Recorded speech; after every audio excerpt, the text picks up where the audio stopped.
3.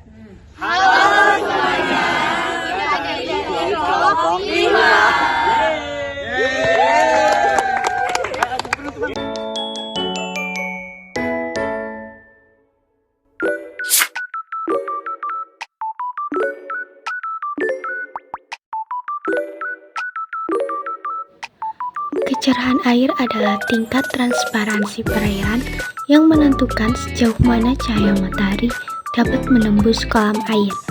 Kecerahan air ditentukan oleh faktor fisika maupun kimia, yaitu partikel tersuspensi seperti lumpur dan bahan organik yang mengurangi penetrasi cahaya.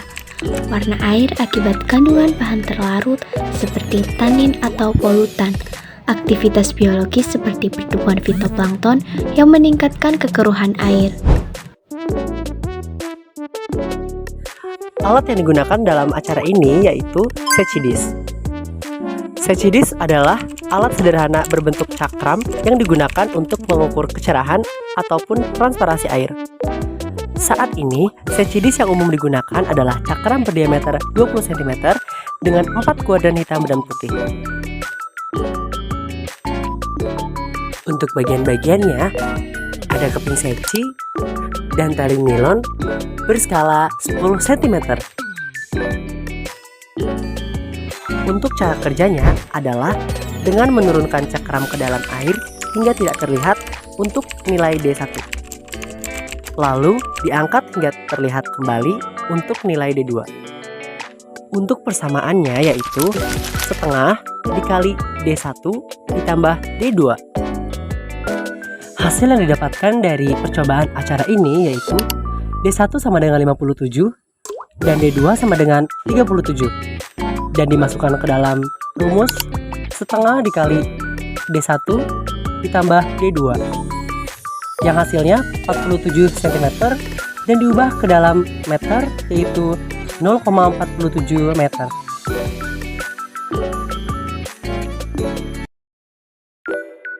Menurut Hambuna et al. Tahun 2018, salinitas merupakan kadar total garam terlarut dalam air laut. Salinitas ini memengaruhi tekanan osmotik, di mana peningkatan salinitas akan menyebabkan kenaikan tekanan osmotik pada air tersebut. Refraktometer digunakan untuk mengukur salinitas. Nah, selanjutnya ada bagian-bagian dari refraktometer. Yang pertama, itu ada plat kaca. Plat kaca berfungsi untuk melindungi prisma. Nah, yang berikutnya yaitu prisma. Prisma berfungsi untuk pembacaan zat terlarut. Nah, ini adalah handle. Handle berfungsi untuk memegang refraktometer, dan di dalam handle terdapat bimetal strip. Bagian yang selanjutnya yaitu eyepiece.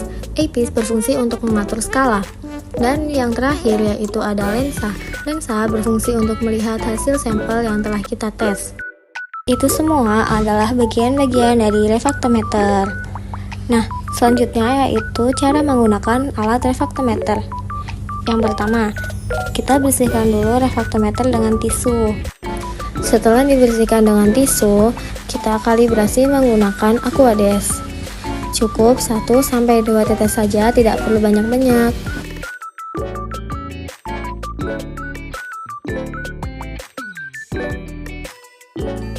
Tutup plat kacanya, kemudian goyangkan sedikit agar Aquades menyebar. Setelah itu kita buka dan bersihkan kembali dengan tisu.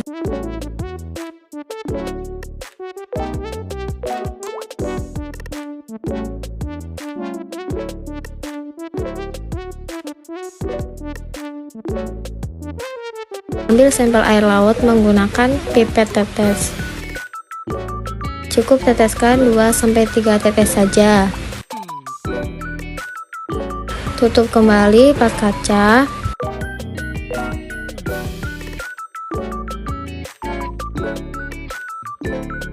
Arahkan refraktometer ke cahaya matahari dan dekatkan mata ke lensa untuk melihat hasilnya. Hasil yang kita dapat dari tes tadi yaitu 35 ppt.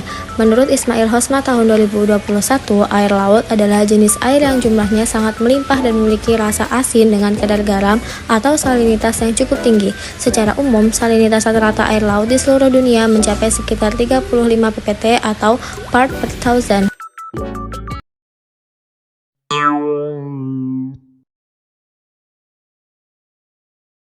Selanjutnya, kualitas air. Kualitas air adalah tingkat kelayakan air untuk digunakan sesuai fungsinya yang ditentukan melalui uji fisik, kimia, biologi, dan visual. Standar kualitas ditetapkan oleh pemerintah dan pengelolaannya bertujuan menjaga air tetap sesuai peruntukan dan kondisi alaminya. Halo guys, kemudian acara 3 yaitu kualitas air. Salah satu cara mengukur parameter tersebut menggunakan water quality checker. Langkah pertama adalah netralkan sensor ke dalam Aquades. Lalu langkah kedua adalah bersihkan alat sensor menggunakan tisu. Selanjutnya, masukkan sensor ke dalam sampel air. Lalu tunggu dan aktifkan alatnya. Lalu hasil akan muncul pada layar alatnya. Bersihkan sensor dengan tisu. Setelah itu, masukkan sensor ke dalam Aquades. Lalu dibersihkan lagi menggunakan tisu. Sekian cara menggunakan water quality checker. Terima kasih.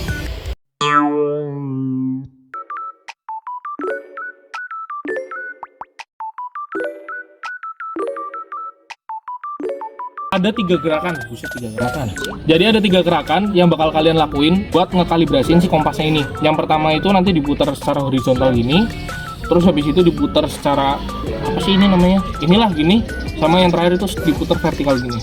Ketika nantinya itu udah selesai semua, berarti otomatis kompasnya kalian tuh udah akurat. Tapi kalau misalkan tulisannya kayak gini, langkahnya gagal, itu otomatis kalian harus ngulang lagi. Ditakutkannya kayak tadi kalian di Gunung Sumbing, ternyata ini di Gunung Slamet, kejauhan.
Apa itu pH? pH atau potential of hydrogen adalah derajat keasaman yang digunakan untuk menyatakan tingkat keasaman atau tingkat kebasaan yang dimiliki suatu larutan. Sebuah pH kurang dari 7 dinyatakan asam dan larutan dengan pH lebih dari 7 dinyatakan sebagai basa. Pada kesempatan kali ini, kita menggunakan pH indikator untuk menentukan pH. Yang pertama, masukkan pH indikator ke air yang telah disiapkan, tunggu sejenak, lalu angkat pH indikator, lalu amati. Setelah sudah diamati, tentukan warna yang muncul dengan warna acuan untuk menentukan nilai pH.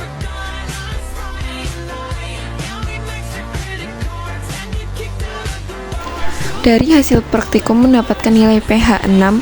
Hasil ini sesuai dengan penelitian Wahyuningsih et al. 2021 yang mendapatkan nilai pH berkisar antara 6-7, di mana bila dibandingkan dengan keputusan Menteri Negara Lingkungan Hidup nomor 51 tahun 2004 bahwa ambang baku mutu pH yaitu 7-8,5.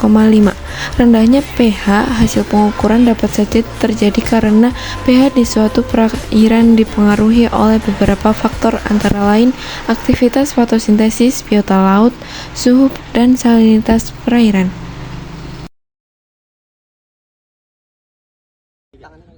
Sekian dari kelompok 5. Terima kasih sudah menonton.